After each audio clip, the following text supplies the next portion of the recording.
everyone, funny side flap here with some breaking news from Bachmann. Well, actually it's Graham Farish, because this news is for the only N-Gage fan left in the UK. But first, a history lesson from World War II. Well, If you say during the war once more, I'm going to pour this cup of tea right over your head. Okay, it's a V2.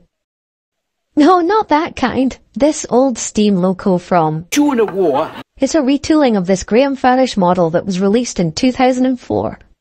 But with some modern retooling, it's now gonna look like this. So what's changed?